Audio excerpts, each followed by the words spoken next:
7 of Japanese 101. How does the thing? We'll learn about that, Volare.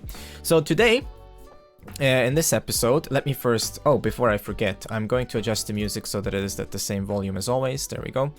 So, in today's lesson, we're going to learn about the te form. And the te form is exciting news because the te form is extremely common for once. It's very common. And it's very powerful. I would say it's one of the most powerful conjugations that you're gonna learn. It's very versatile, has a lot of usages. So today we're gonna learn not all about it because there's a lot to it. So te form is one of those things where it's easy to learn but very hard to master. It just has very many applications.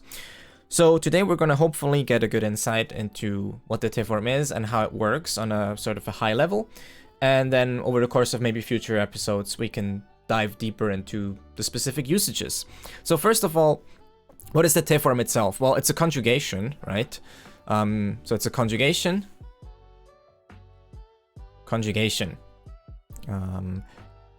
And most importantly, I'm going to make this red because that's how important it is. It's conjunctive, okay? Conjunctive. So there may be some of you right now that are like, but Eve, what does that mean?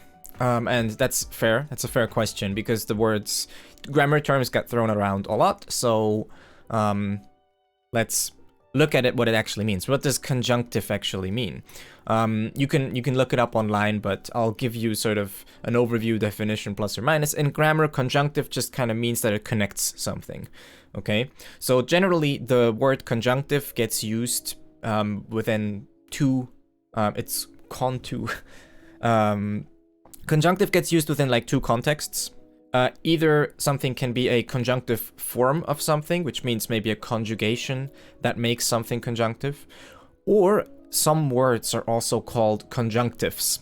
So in English, a conjunctive word would be and, because and connects two clauses together. Sort of this and that, right? Or it can also connect two nouns together. But most of all, when we talk about conjunctives, we mean connecting clauses. And remember, clauses are these sort of units. Oh my gosh. If it isn't for Pakung with the 7 months.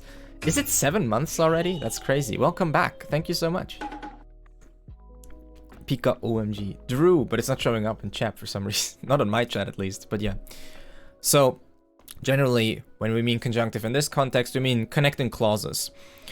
So, remember, a clause is the sort of smallest unit of a phrase that you can have, and it always has to contain some sort of verb, right? Or some sort of predicate. We've talked about this in the past. So conjunctives are useful because they can connect these clauses together. Because sometimes you want to say more than what fits into one clause, but not want to start a new sentence, right? I can give you a simple example of this in English. If I want to say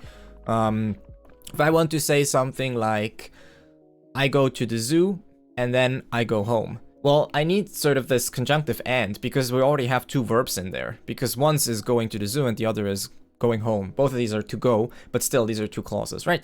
So you can see how quickly you'll need multiple clauses. It goes really fast. Kind of as soon as you start using multiple different actions within one sentence, you're gonna have to connect that somehow with some sort of conjunction. Didn't we have that stuff along with yeah, she stuff? Yes, but that was a different series. That was Grammar Review, which wasn't as structured. So I'm not assuming any prior knowledge about this in Japanese 101. So that's what conjunction means. It means it connects stuff. Most of all, it connects either it connects words or it connects clauses. So the te form is just that. The te form is a conjugation of a verb, which allows it to connect to another verb or to another clause. And again, like the concept of a clause and the verb are very closely linked. Most of all in Japanese, where the shortest clause that you can have is just one verb. So this is important. This is the core. This is what it boils down to. This conjunctive nature of the te form is the core of its functionality. And that's also why it's so what's it called? Well, it's useful, but it's also so what's the word I'm looking for? It's also so I'm drawing a blank completely. It's used in many different ways because there's many ways of connecting things. Fundamental. Well, no, I meant it varies, right? It's very diverse. That's what I wanted to say. Its uses are very diverse because there's many different ways in which you can connect two verbs. So like, what is the relationship between two verbs? Is one like an auxiliary, so it modifies the other, or is it just that one thing happens first and then the other thing happens? Shiribu-san, konnichiwa. So that's what makes for this complexity. So you're saying it connects yes, it connects verbs together. Exactly. That is it. Its core function is to connect verbs or to connect clauses. So, and that's what makes it complicated in the long run, is because there's just so many different ways of using that sort of nature of it. But the core of it always boils down to just that. It connects verbs, it connects clauses. And again, clauses depend on verbs. So that's kind of what you're going to have to know about the te form, okay? Is that it's connecting stuff. Its fundamental nature is to connect stuff. 今日は接続詞のことかね。かな。そうでもないね。ただ、連用形のその、かって、なんとかなんとかの使い方。まあ確か、conjunctive is 接続詞. So Shiribu just brought up the Japanese word there for conjunctive. But we're not going to talk about many different conjunctives today, just about like the te form specifically, because also that would be like a little bit much. But if you look up that word, 接続詞, wait, 接続詞, 接続詞, if I can get it to show up, never mind. 接続詞. There you go. Conjunction, right? So that would be a conjunction right here. 接続詞. That's the grammar term in Japanese. All right, so that's really, I don't want to make this like too complicated. So this is the very high level view. This is like the top down view of how the te form works. So we already have some examples by Volare in chat. I'm not going to talk about them right now, but this is basically, so like a lot of you probably already know how to use this. But this is the top down view of how these things work is, well, it connects stuff. So as long as you remember that, you'll always kind of have an idea what the fundamental nature of the te form is. So, I don't think we need anything else for now. So let's talk about how to make the te form. And lucky for us is that the te form is very easy to create. It's very easy to form, to conjugate rather. So I'm gonna make some space.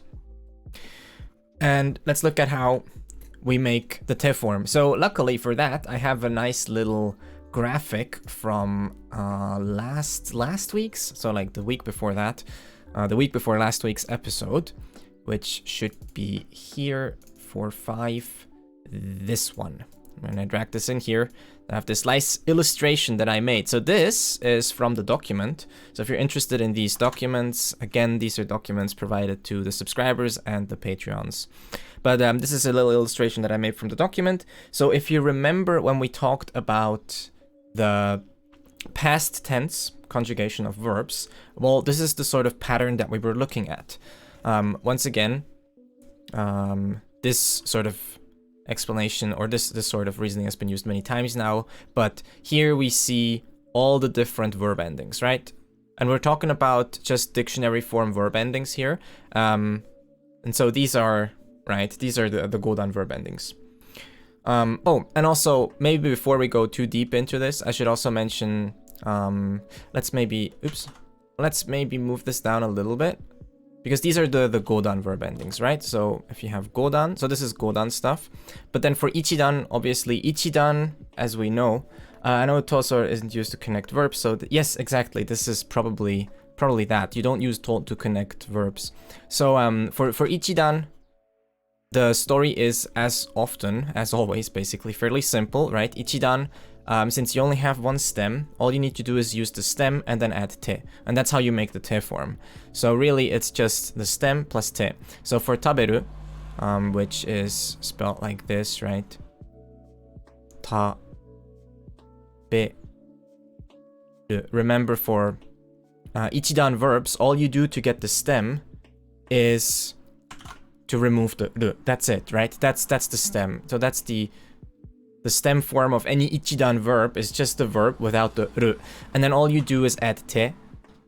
And that's the te form, okay? Remember, this is very reminiscent of how you did the past tense, because there all we did was add ta.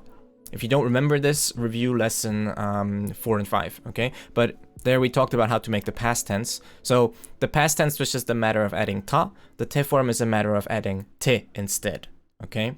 And that's also why I have this pattern down here. So for godan, so godan is down here. So godan, well, kaeru isn't really an exception because kaeru is just a godan verb. It's not an exception. It ends in ru, so it will follow this pattern, right? But yes, we've talked about how to spot the exceptions as well.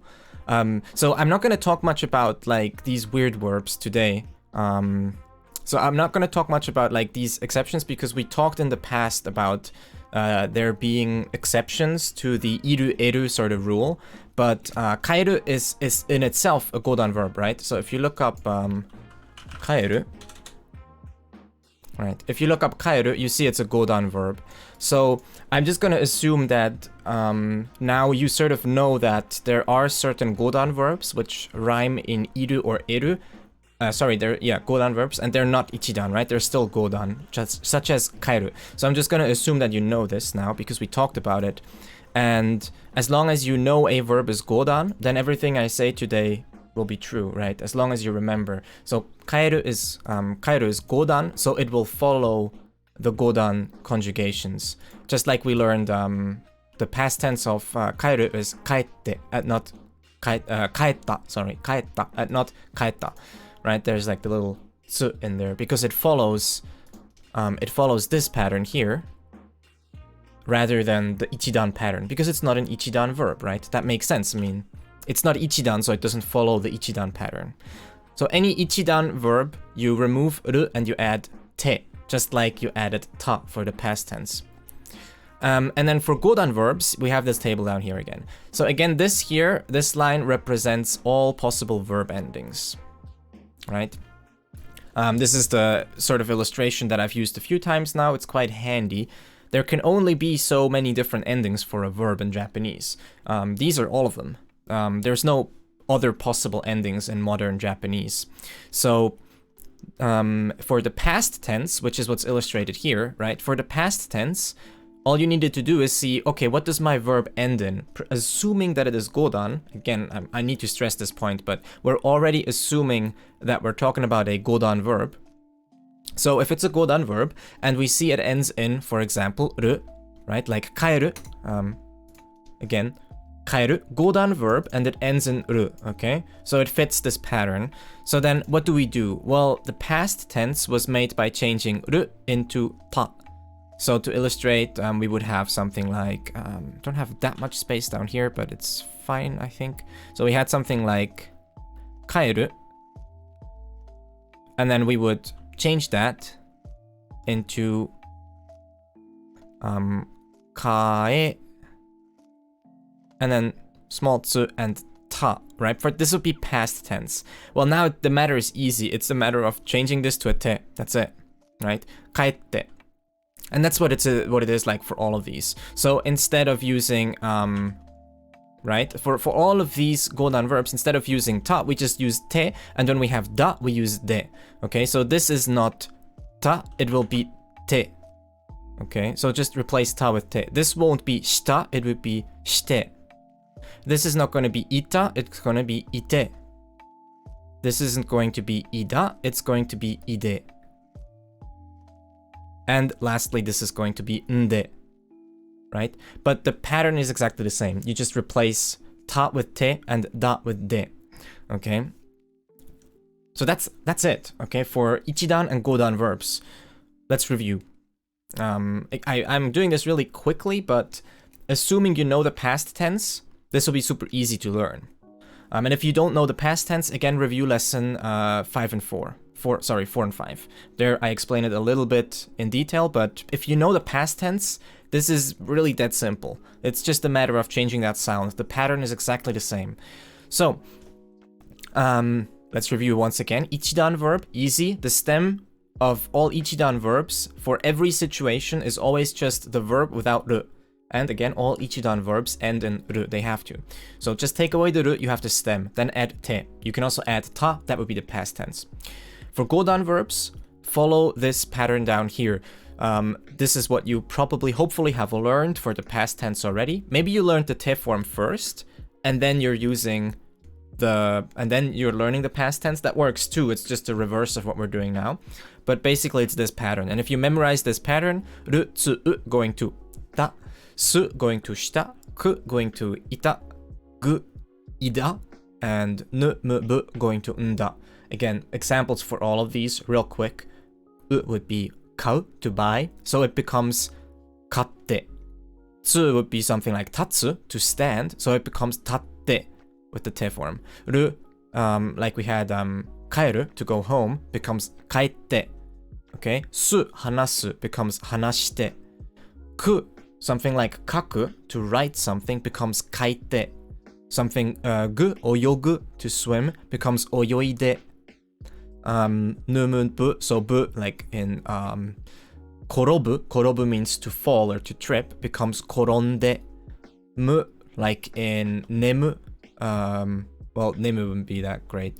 I don't nemuru usually. What would be like a mu verb? I always use yomu, but it's kind of boring, so maybe something else, like shitashimu, I don't know. Sumu is good, to live somewhere. Sumu or nomu, yeah. So these become sunde, nonde, and nu, shinu, shinde, right? Very simple, super simple. Which sumu? Well, it doesn't really matter for conjugation, I guess. That's the interesting part about conjugation, is that sometimes it doesn't really matter which one it is, since they all conjugate the same, assuming they're all godan verbs and they all look the same, so they conjugate the same. So there you go. That is how to make the te form for ichidan verbs and godan verbs. So all we need to know is the irregulars, our old friends, the irregular verbs, which again, you hopefully know this, but thanks. Irregular verbs are generally regarded to be the two verbs suru and kuru, okay? So how do we make the te form of suru and or kuru, okay? That's not that hard, I'll just show you. So suru is really straightforward. You have suru,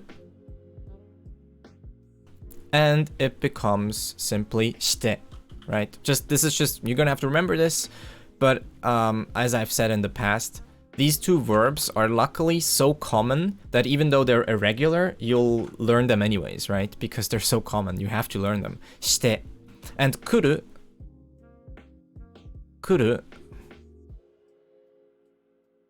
simply becomes kite, okay? So here we get kite. So that's just, you're just gonna have to remember these two. Suru, shite, kuru, kite. So the important part here is that it's kite. So this is right, and not kite, okay? Kite is a different one. If you say kite, that would be something like kiru, to cut, okay? So don't say kite for kuru, that's a different verb, okay? So it's important that it's not kite, it's kite, okay? Not that kite is always wrong, it's just a different verb. Alright, there you go. Itte. Yeah, so, and then the other one that we should mention, as Janice Kari just pointed out, would be iku, right? Iku has this one exception, which I think I have here, right? Yes.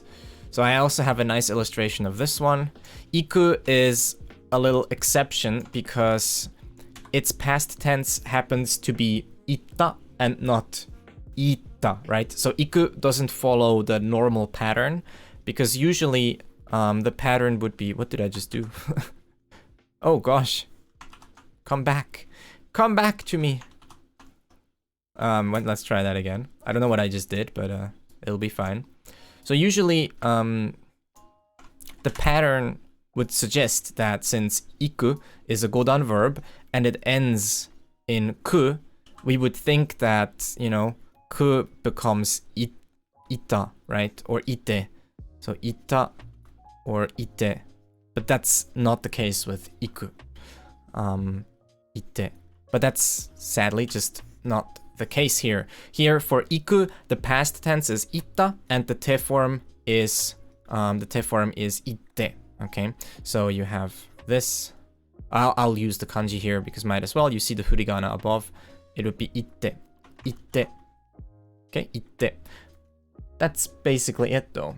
Like, again, with these rules that I just explained to you, you can basically form all te forms ever. The second word is just jumbles to me, but I don't know. Sumu. Tenteki, natural enemy. Yeah, the enemy of heavens, I guess. So with these few simple forms, te form is only complicated in the beginning. It gets easier. Yes, well, the formation of te form is very simple, right? It's, like I said, it's very easy to learn and hard to master. It's more the usage of te form that becomes tricky, because it's so versatile. But the formation of te form is very simple. It's super simple to make. You just need to know past tense, and then you basically got it. So now we know how to make the te form. But now let's look at some examples of how we can use it. And usually the first example that is introduced with te form is making requests. Okay, so I thought we were going to do that today. We're going to use the te form to make requests. Oh, actually, before that, one more thing that I'm going to talk about is there is, in fact, a negative te form. So let's talk about this one as well. The good thing about the negative te form, so let's look at the negative te form. Negative te form. So the good thing about the negative te form is that if you remember what I've said in the past, all negate, yeah, negate, all negative verbs. This is maybe a little bit overgeneralized, but for now, okay, for our purposes now, basically all negative verbs in their standard negative conjugation end in nai, okay? Again, in the standard negative conjugation, they all end in nai. And lucky for us, because Japanese is pretty consistent in the way it conjugates, that means we just need to know how to conjugate nai. So we just need the te form of nai, right? So we need te form of nai, right? So if we know that, then we know all negative te forms. Because remember, and this is consistent with other conjugations as well, because remember, what was the negative past tense? Well, it was just the past tense of nai. So this is consistent. Once you have a stem plus an auxiliary, like nai is really an auxiliary. So all you need to do is basically conjugate nai at that point. So more like nigate, yeah. Te form, yamete, so ne. So all you need to know is that, well, how do I conjugate nai? And it makes it a lot easier because you can forget about the rest. So since we know that now, what is the negative form of nai? What is the, not the negative form, what is the te form of nai? I'll write it again up here. Te form of nai, double dot, is simply, I'll write this in white, but in somewhat large letters, or large kana, I should say. Nakunai, so ne, is naide. Okay, so just remember that. Naide. For now. Now, you'll probably see other forms as well that will show up, such as nakute and stuff like that. But let's not overcomplicate things for today. Just think te form of nai is naide, okay? And then you'll see some other variations which are very similar. But for now, let's think about naide, okay? Yeah, so zuni, like the zuni is basically a conjugation of nai as well. It's basically the same, really. But again, let's not make things complicated for now when they don't need to be. So let's learn te form of nai, naide. It's fairly simple and it will work in most cases. And honestly, if you're in lesson 7 of a beginner series for Japanese, then you're not gonna know everything already. So, you know, this is gonna be a gradual process. So if I don't explain every possible thing today, then just think of it as substance for another episode. But for now, the te form of nai is naide, okay? And that is correct. It's not like I'm telling you anything that isn't wrong, that isn't correct here. I'm just not giving you all the information already. I'll daydream with naide today then. Yes, do that, kid. Sounds good. So, naide. But let's make some examples with this negative te form so that we get a better feeling for it. So, for example, let's make some example sentence in general. 寝ないで勉強した。そうね. So that would be an interesting, that would be a good example for the negative te form right here and also the te form. So let's actually look at the te form of neru. Right? I'll pull it up here. Neru, which means to sleep. Neru. So neru means to sleep. It also means to lie down, more specifically. Like neru has the connotation of going to sleep, right? It's from being awake and then going to sleep. Neru. Neru. So how would we conjugate it in the te form? Well, it's a ichidan verb, right? So we can see that here, ichidan verb. What did we learn about ichidan verbs? Well, they're simple. They are our friends. Ichidan verbs are our friends. That's the most important thing to know. So I will, sure, why not? I will use the kanji here. I'm not very used to drawing neru, actually. I don't draw it that much, but hopefully it'll look somewhat alright, right? Kind of like that. Neru. So you get used to the kanji right here. Neru. It's a good opportunity. Neru, well, te form means we get rid of the ru, right? So I'll mark this here. Getting rid of ru, basically. So we have ne, just the kanji, basically.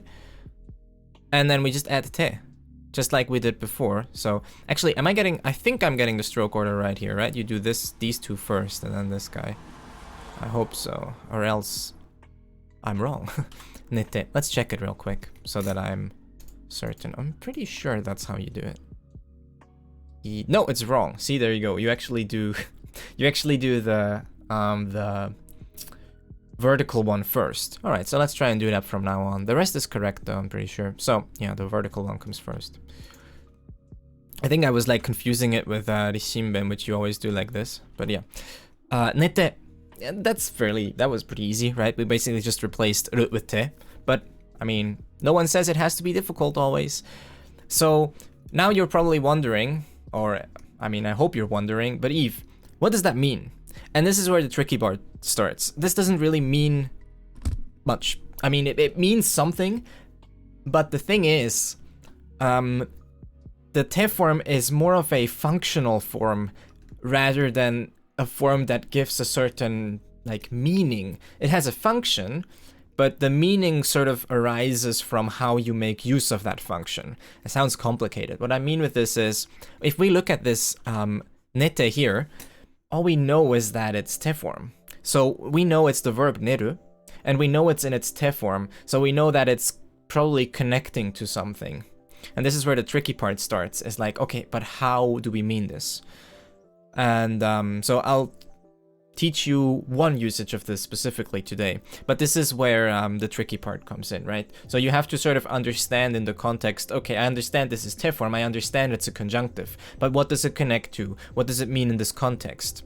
So this is where it gets a little bit trickier then. Like often the grammatical usage, if you just look at the grammar, that part could be very easy. Sort of like, well, yes, it's just conjunctive, so it's just connecting stuff. That's really easy to understand, but what that means can be a lot more complicated. So there you go. And then the negative one would be fairly simple as well, because we have neru. The negative of neru would be nenai, because we just replace ru with nai, and then we just add naide, right? So we get from nenai to nenaide. So that would be the negative of the negative te form of neru would be nenaide. Like this. Ne, and then just naide. Oops. Ooh, double oops. Ne. I actually wanted to switch color, not delete something. Ne naide. So that's the negative te form, which is like not to sleep and something else, which we connect to. So we'll see how that goes. So this is an example of the te form, making the te form. So a very simple and very, very common use case of the te form is making requests. So let's look at how we make requests, okay? So I'll write this down here. Requests.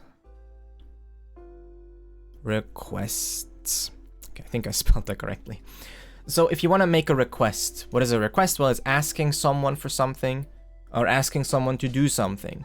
And the verb that we're going to use for that purpose is kudasai or kudasaru, I guess you could say.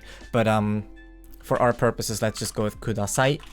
If you want to be really nitpicky about this, you could say, well, kudasai is really just a conjugation of kudasaru, which it is, but maybe that's a bit too, maybe it's going a bit too deep for today. So let's look at kudasai, also because it conveniently shows up as its own thing in the dictionary because it is so common, it's almost a set phrase. But yes, so you can see down here, it is essentially this verb, kudasaru, to give, to offer, to kindly do for one, conjugated to its imperative sort of form. Again, you don't really have to worry about this. Just remember, kudasai, okay? So, thanks, cars and things going by my window making noise. Always nice. Always good to know that I'm appreciated. Anyways, kudasai. So, kudasai is just, it's listed as an expression here, okay? Which doesn't tell us much what it is. So here, it's actually more informative to scroll down and see that there's a verb, kudasaru. So if this is a verb, and kudasai is a conjugated form of that, that still means that it's somehow like a verb. And this is where, you know, the usage of the te form, connecting verbs together, comes in, right? So we connect verbs. それは見せてください。そうね、くれ. Yeah, so くれ would, くれ is a different one, that's くれる, which くれる is the non-honorific version of くださる. But that is also going too far for today's lesson, so we're going to keep things very simple for today. So, how do we use ください to ask someone to do something for us? Well, it's really simple. You just use the te form and you add ください, right? So like the simple version is just, well, you make requests. If you have an action, right? Request for an action, you basically do, you have a verb. You have verb, and I'm gonna do like brackets here. Verb te form plus ください. Oops, that's a bit ugly, isn't it? There, it's a bit better. ください, ください. Verb te plus ください. It's really all it is, structurally. Like, it's really easy. And this here is obviously the action, right? A verb describes some sort of action. Action. There we go. So if you want someone to do an action for you, you can just use verb in te form plus ください. And that's basically the whole story. So let's make a bunch of examples for these. People have been posting them in chat quite a bit. 家で過ごしてください. Yeah. Spend the time at your home. やめてください. So やめてください is, you know, a pretty common one. So let's look at that example, right? やめてください. So again, what do we need? We need te form of a verb. So first, a good thing to do is first pick an action. So what action do we want? We can pick any verb that we would like. For example, we can pick the verb やめる, which means to stop something, to stop doing something. やめる. やめる. Actually, I should say やめる, not やめる. Anyways, my pitch was wrong there, but don't worry about it. So やめる. やめる. So it's stopping something, right? To stop an activity, to cease, to discontinue, to end, to quit. So we have a verb now, we have an action. So if we wanted to ask someone to please stop, we could say, well, やめる in te form would be, what is it? It's an ichidan verb again. Ichidan verb. So we have やめる, やめてください. That's it. Okay. やめてください. So we have やめて. Let's make the te red, just so it stands out a little. やめてください. くだ. I keep making this stroke in a different order. ください. So, again, let's look at this grammatically once more. All we have is we have one verb here in a conjunctive form. Conjunctive, because the te form is conjunctive, and then another verb, which is conjugated. This verb is conjugated, but it's still a verb. So it's still two predicates sort of just pushed together. やめてください. Please stop. Please stop. So that's really as simple as it is. So these are pretty polite requests. So if you were wondering, last week we talked about politeness, right? So using てください is considered a polite request. It's like saying please in English. So maybe if you want to sort of transliterate a little bit, you could think something like, you know, the ください is sort of like adding please, okay? So like please stop. ください doesn't mean please, okay? So don't confuse sort of how you translate something with what something intrinsically means. That can be a little bit, you know, what's it called? Counterproductive. But as a translation method, so this てください is a polite request. So usually in English you'd use the word please, right? So please stop. Which also means that this てください, you can use it in polite contexts. Okay, so when you're speaking politely, when you're using this and mas, it's okay to use てください. So if you have someone that's maybe older than you, or you're just speaking politely with them, but you want to ask them to please stop doing something, you can say やめてください, and like please stop, like don't do that, right? So that works out. And another thing that Volare pointed out in chat is that we can also use this with more than just action plus てください. So the example that he actually posted in chat was 車を止めてください. So what does that mean? Well, first we have 車, which is a car, right? So let's write down that car. Let's write it down a little bit better. 車を So a car, the car, を makes it the direct object. And then 止めてください. So 止めて I think め goes outside. Yeah, め is 送り仮名。止めてください。ください。車を止めてください。So we have to 止めてください. Please stop. 止める means to stop something. It's transitive. We'll talk about transitivity in another episode. Squirtle, thank you for the follow. フォローありがとうございます。Welcome to Japanese 101. They like to leave the 車を so they can be confusing, yeah. しないでお願いします. So お願いします is usually not used in that context. I think I'll talk about ください versus お願いします or お願い in a different episode. を止める. そうね. So you can say 何かを止める to stop something, to stop a thing. And you can also ask for a thing to be stopped. So 車を止めてください. Please stop the car. Please stop the car, right? So you can use this てください in like a longer context. Oh, and Zico, thank you for the follow as well. Welcome. All right, so that would be like a little bit of a more complete sentence, right? So just because you have these sort of atomic constructions, as in atomic as in they're like, you know, very elemental, or they can't really be broken down much further. Well, except て plus ください, I guess. But that doesn't mean that they are like, you know, self-contained. You can add stuff to them. You can still use the verbs as they were intended. Like transitively, for example, if you want to say something needs to be stopped, or something, you stop something, you can still make that request, right? You can have longer sentences as well. We've been looking a lot at ichidan verbs. So maybe let's look at an example with a godan verb. For example, 出てください. Yeah, 出てください. Please come out. 出る. So 出る is ichidan verb as well, but 出てください. Like, please come out. Or you could say this to someone who's like hiding in his house. You're like, 出てください. Like, please come out. So there you go. So let's make an example with like a godan verb. Like, for example, and also let's use the negative て form, because if we can ask for someone to do something with てください, if we use the negative one, ないでください, then as you may be thinking right now, yes, of course, we can make a request not to do something. Please don't do something. 頑張ってください. Oh yeah, that one you'll hear a lot, right? 頑張ってください. Give your best. 出て行ってください. Yeah, 出て行ってください. So here you have 出て行く. So you conjugate 行く. So how would we make like a negative request? Let's pick any sort of negative verb. We could say something like, don't swim in that pool, you know, which is a bit of a random sentence, but it's just what came to mind. So don't swim in that pool.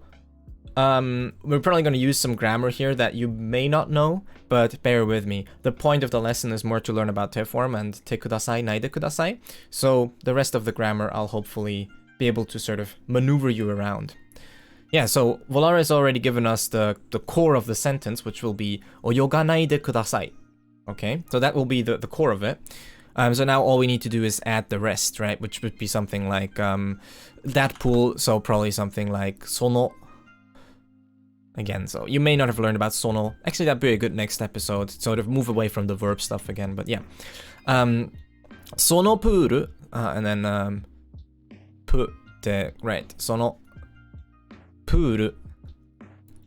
And then we would use de. Again, this is grammar you don't have to worry about too much. We would use de. And then the meat of the sentence would be obviously the swimming part. So, sono pool de. Let me see that I get this right. Oyo, and I think, yeah, oyo ga naide, okay? So, oyo ga nai means not to swim, so we just change nai to naide. Oyo ga nai, oyo ga nai de kudasai, kudasai. あのプールで泳がないでください。ください。Don't swim in that pool, okay? あのプールで and this just means in that pool, okay? So don't worry too much about the grammar up here. But the meat of it is 泳がないでください. Please do not swim. Makes no sense. 泳がないではダメ. Yeah. Well, I mean, you could say it. It's a bit strange though. So, yeah, that's basically it. 泳がないでください. Okay? If you have any questions about this stuff so far, like something that was really not clear, then ask it now. If not, I'm going to move on to sort of the last part that we're going to talk about. Tangential question. Mizu o yogu would basically swim through the water. Yeah. Mizu. Yeah, you could say that. Like you'd say something like, I guess you could say, プールで水の中で. I feel like you could say that, yeah. 温泉で泳がないでください. Yeah, you can say that too. Don't swim in the onsen. I feel like 水を泳ぐ. 海を泳ぐ. To swim through the sea. I think you can say that. But I'm not sure what would be more common to use の中で or something like that. Or something like プールで. Yeah. I'd have to do some looking up what is more used. What is used more commonly. Imperative is unheard of. We'll talk about imperatives at some point. Using te form as imperative form. So you have to understand that an imperative is not a request. That's a command. In my opinion, there is a big difference between a request and a command. Even just within English language usage. Like there's a big difference between me saying, please sit down, and sit down. So just because, so in Japanese, this difference manifests itself even more clearly via the grammar. But in English, the intention is important, right? A request is asking someone to do something, but a command is commanding them to do it. And that's really different. And that's what an imperative is. An imperative is always a command. It's not like you expect them to just do it and not question it. So that's where the sort of the social or the real difference lies, I would say. So one last thing, okay? This what we just discussed, te kudasai, was all sort of for more polite contexts. So when you're being pretty polite, okay? So the sort of context where you would use like des and mas, okay? So this mas kind of thing, you would use, te kudasai. So if you know ganbatte, you're sort of already a little familiar with te form. Yeah, sort of, right? Yeah, because it's te form, right? Ganbatte. It's from gambaru, which means to do one's best or to put in effort. So how would you use this structure in a more casual setting? Lucky for us, it's really, really simple. Just don't say kudasai, okay? So if we add like casual, and when I say casual within like grammar, when I talk about grammar and I say casual, I usually just mean not polite forms, not especially polite forms. That's what I usually mean with casual. So if ever it comes up, that's what I mean. So within a casual context, well, you would just use, again, verb te, and then instead of saying the kudasai, you'll just imply it. Kudasai. I feel every time I make this in a different word. Whatever. My sa and ki are always weird. So you just wouldn't say it. You would just, so, 心配しないで. Yeah, so Shirubu gave us an example there with a negative version. So, 心配しないで means don't worry. And you could add 心配しないでください, and it would be a little bit more polite. So it would fit into a more polite context. And if you just leave out the ください, it's still kind of there. It's still implied that that's what you mean, but you just don't say it. So it becomes a little bit more casual. Okay? A big misunderstanding that I see quite often is that people think that the te form itself has sort of this request feature built into it, but it really doesn't. If I just say to you, okay, like yamete, okay? If I just tell you yamete, yamete, that could be a request. That could be like saying like, hey, stop, please stop, right? Yamete. But that's not because the te form has that built in.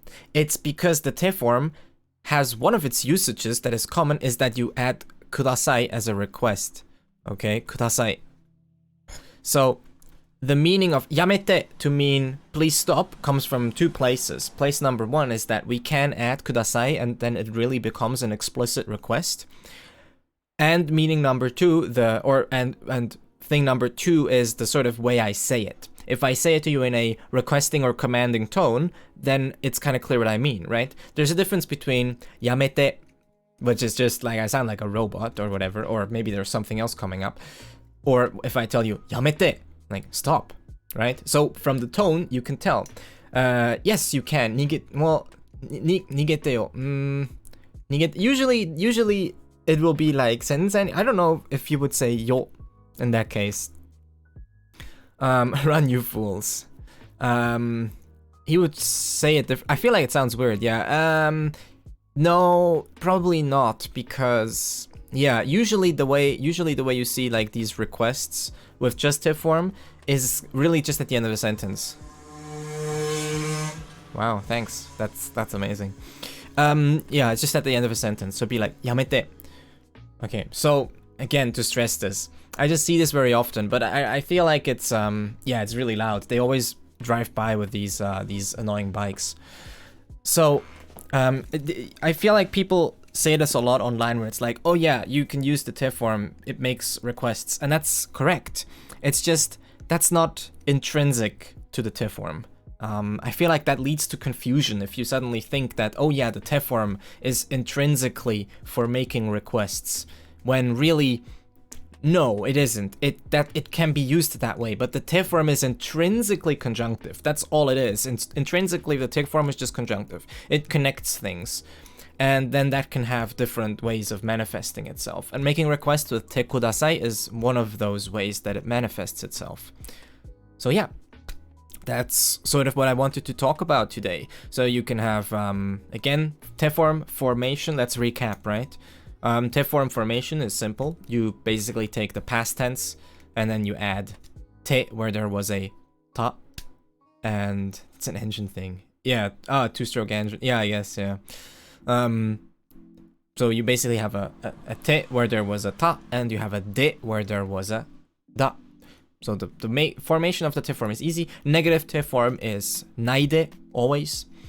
And then you can make requests by saying te kudasai. So I can say like, mite kudasai, please watch, or something like 注意してください, please pay attention. 注意する means to pay attention. Or I can ask you not to do something.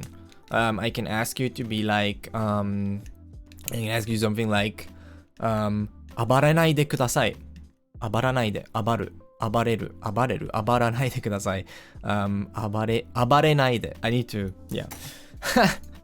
sort of stumbled on my words there a bit, but abareru. Abareru means to go crazy, to act violently. So I can say abarenai de kudasai.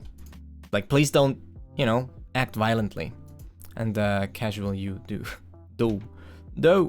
意見を聞かせてください. Yeah, so 聞かせてください. 聞かせる means to let someone hear something. So if I say 意見を聞かせてください, please let me hear your opinion, right? And casual, you drop the ください, exactly. If you want to be more casual, if it's not a polite context, you just drop the ください. It's still a request. It's not quite a command. It's sort of in the middle there. So ね、騒がないでください. Please don't make a fuss, you know, don't be fussy. Sawagu means to be like, make a fuss or to be excited or stuff like that. Sawagu, right? To make noise, to make a racket, all these things. So that's it. That's how you use te form. That's one way to use te form. We will see many other ways to use te form. For example, te form can also connect to many different auxiliaries. It can also connect clauses. All these things we will see in future episodes. But for now, that is te form, ladies and gentlemen. If you have any questions now about te form, then do ask. And we can also dive a little bit deeper into different usages of the te form that may have come up in chat that I purposefully didn't talk too much about a little bit after this in the discussion. But for now, that's all that I will put in this video. Princess in the Castle, 死なないでください, polite hitman. 死んでください, yes. Please die. Alright. That was relatively simple. Yeah, that's it, right? That's the whole point. It's really not hard. Te form is really, again, easy to learn, hard to master. It has many usages, as you'll see in the future. Ooh. My frame drops today aren't great. So, I will end the recording here. And thank you very much for watching. Check out the other episodes of Japanese 101 here on YouTube. If you're watching this on YouTube, here on... This is right now, is Twitch, obviously. So if you enjoyed this, feel free to leave a comment and like and do all the things. Thank you.